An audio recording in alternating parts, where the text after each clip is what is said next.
Hey guys, I'm Prodigy from Airsoft Team Kilo23. Today I have a pretty exciting airsoft gun review for you.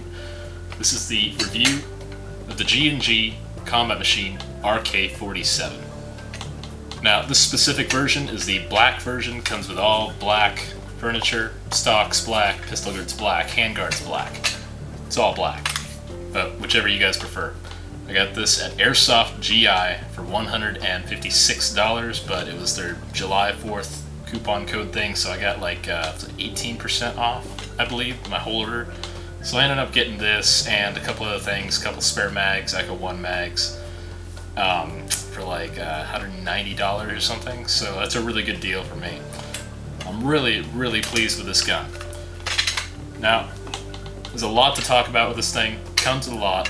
So this is going to be a longer video for you guys that really do not care about watching long videos. Take my word for it. It's an excellent gun. So before we actually get to the gun itself, let's go over everything the gun came with, as usual. Comes with it's a 68 round mid-capacity magazine. This thing feeds really well, sits really well in the mag well. Really well in the mag well, that's fun to say actually. But it's a full metal mag. It's kind of got a weird texture to it. It's really rough. It feels it has kind of a greasy feel to it. It's unusual, but it's not greasy. It's just the unusual texturing. So cool, I guess. But I really recommend you guys go and get a couple of extra high caps or mid caps, whichever you really prefer. Now I went ahead and got a couple of ASTKilo23 high capacity mags. These hold 600 rounds apiece, so 1200 plus the 70 is about 1200, 1300 rounds in there. That's enough for me for a game. I don't need more than that. So 2 mags, excellent. Now it's going to come with one of these little barrel caps. This is a cheaper one, kind of fits on the flash hider or whatever, but it's pretty cheap. Your round's just going to blow it off if you leave this on here, so you can just shoot that out the barrel.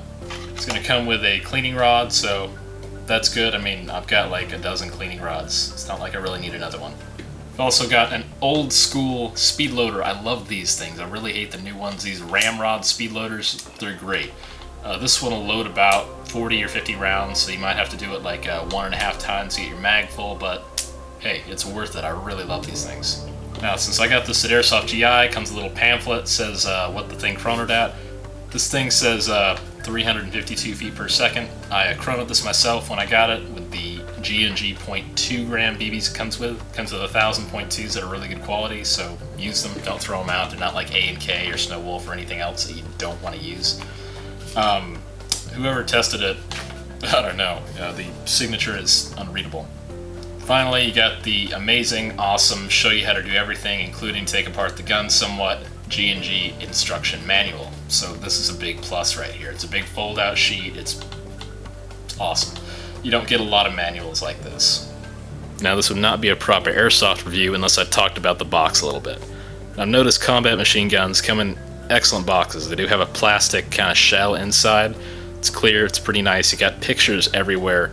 It's made of a very sturdy material, locks well. Plus, on the opposite side of this, you got a carry handle. So if you want to use this thing as your case, you can. It's a pretty good box. Now, onto the gun.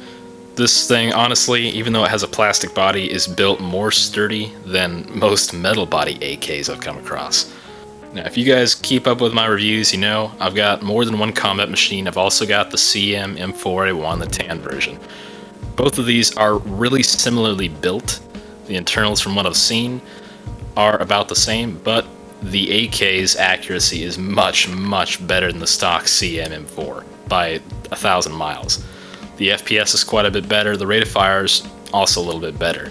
So overall, in my opinion, the AK is actually a step forward from their first generation combat machine M4. So this thing, it's actually a really good deal for what you're paying for it. So let's go ahead and start with the stock of the gun and work our way forward. Now the stock, it looks like it kind of scratches easily, but you know, you can just kind of wipe it down a little bit and it'll disappear. So it's just one of those unusual materials. It feels a little bit like the JG Bar 10. It's kind of rubberized body, but overall it's not really rubberized. It just kind of feels that way a little bit. Really good texture, really enjoy it. It's not a piece I'm going to replace anytime soon. Now obviously this does house the battery. You push forward and downward on the back plate to get it to come off. Now, it's held on very, very well. I'm not going to do it in this video because it's just a pain sometimes. So it does house a large type battery. I've got an 8.4 large to fit in there. I didn't try a 9.6. Judging by the space with the 8.4 that's left, I don't think you could fit a 9.6. Just stick with an 8.4 or some kind of other battery. It does come with a large type Tamiya connector. I'll be replacing that with Dean's pretty soon. Now we can move up the gun a little bit to the receiver section. The pistol grip itself is made of the same material as the stock, so it's pretty nice. It's really comfortable to hold. The receiver plate on top, the upper receiver technically, is metal, but my only gripe about it is that it wobbles like no other. Oh, that's aggravating. You're going to be running around in the field going on with this thing. So, not really pleased about that. Quick fix, you can just put some foam in there or something so it'll have some pressure in there, won't rattle around. But stock, it's kind of annoying. The selector switch, just like any other AK47 out there. Top is safe, one down is full auto, bottom is semi. Works pretty well. I notice it likes to stay in the semi-auto position pretty well. Not really so for the full auto. Safe, doesn't really click in, it just sits there at the top. Nothing special. Now, as I said before, this gun does have a plastic body. It's like a polymer. It's pretty light. It's really rugged. It's got an excellent texture. It's probably the sturdiest plastic body I've ever come across, even more so than the Combat Machine M4 series. Now, that's saying a lot. You can tell G&G really went through a lot of lengths to get this thing to be solid. Now, obviously, just like all other AKs, the hop-up system is housed behind the fake bolt. You can only pull it back that far, just like a TM or a JG or any other clone. So, goods and bads. I like the ICS version where you can pull it back all the way. That's really nice. But you can only pull it back this far. It's got a so-so spring behind it.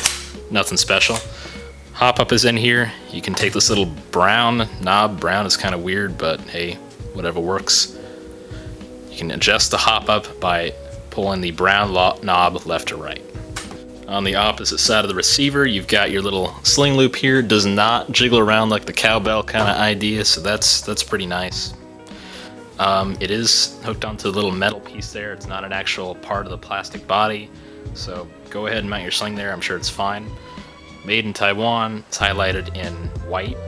I don't know, I might put some tape over that later or something. The gun does have a unique serial number, so that's a plus. Kind of nice to have some unique items on your gun. Of course, you've got your little safety sticker here, so wonderful. I'll take that off later as well. The rear sight adjusts just like any other AK. You press the two buttons in, adjust a little bit. Yay, goods, bads, I don't know. Really, it's not going to do much in Airsoft. I'm just going to leave it at the lowest position because it's not really going to affect your accuracy that much. It's really meant for a real steel AK. Now, I mentioned earlier that the upper receiver wobbles like no other. Of course, I'll put foam in there, but you can take it off. Simply press the button. It's just like a TM style, just like it. It's got this plastic tray on top, which is kind of annoying, but hey, I guess it works. The spring system here is a little different from any standard TM AK, so I don't know if that breaks on you, you might not be able to replace it. Now, I have noticed that getting this back plate on the upper receiver is a little bit more difficult than on other models. I don't know why, but just is, so deal with it. I don't know why you'd take it off except to disassemble it, so anyway. Pretty easy to operate the magazine and insert it. Obviously the gun comes with the mid cap, but I got some high caps for it like I said. Simply put the front in and roll the back in. Release it, press the tab, and do the opposite. Now, when you roll this over, you can see it does have the 4 screws there, so it's just like a TM, like I said a couple times here. It's got a plastic hop-up chamber. It's got the gray plastic, just like the other CM, M4 series, stuff like that, except obviously this is an AK-style hop-up. So I've noticed their hop-ups tend to be pretty consistent. They're good. They get a good air seal, so I'm happy with that. The handguard of the weapon is made of the same material as the pistol grip and the stock, so that's good. No wobble whatsoever. It's very sturdy. The front sling loop is on the left side of the barrel here, so you can hook your sling there. It's pretty sturdy. It's part of the barrel. It's all metal. It's not going anywhere. Trust it. It's just as good as the rear sling mount. Now, I've noticed that combat machine barrels tend to be pretty shiny. The AK is no exception. It is a little shiny. The paint they use on it is a little weird. But hey, it's black, and it's not that big of a deal. It's just something to point out. The front sight's adjustable for elevation, and that's all. So that works, I guess. The flash hider, huge plus here, it's all metal. So that's great. It's kind of painted the usual G&G like pinkish orange, so that's kind of weird, but you can always replace it. I'm sure it's easier to get off than the combat machine flash hider. That thing I had to take a hacksaw to. I couldn't get it off, even with the hot water trick. So I don't know, really annoying. But this thing's metal. It's not going to break apart like the combat machine plastic one. Now let's go ahead and test the FPS with 0.2 gram rounds. After that, we'll test the rounds per second on an 8.4 volt large type battery with a large to Dean's adapter.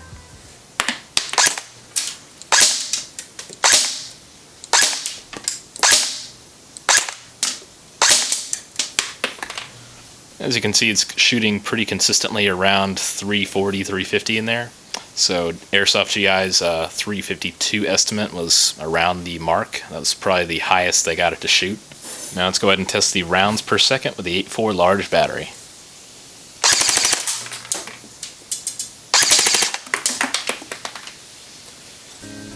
Getting about 12 rounds a second. That's alright. I'm happy with that. You know, it's an AK. I kind of want it to shoot a little slower. So, in my opinion, 156 bucks at Airsoft GI with a combat machine RK47. Hey, it's a good deal. I've always been happy with combat machine guns. Everyone seems to love them. They got pretty good performance out of the box. They're really durable. This gun, unlike the combat machine M4, I don't think it needs a tight bore barrel. Performs pretty well out of the box. Now, guys, no, this thing does not have a tight bore barrel installed. It's a stock barrel. 6.08, just like any other stock gun. So it's not like G&G's super high-end series that come with the 6.04s. This has got a stock barrel, just heads up. Really, really great gun out of the box. Just go get yourself a battery and charger. Doesn't come with either. It's got a decent 340, 350 FPS that it got 12 rounds per second. So, hey, I'm happy with that. I'm just going to leave this thing stock for a while and see how it goes. Now, on the next couple episodes of this, we're going to do the range, part 2, and the internal report, part 3. So, hopefully I'll have those up for you soon, guys. Thanks for watching. I'm Prodigy from Airsoft Team Kilo23, signing off.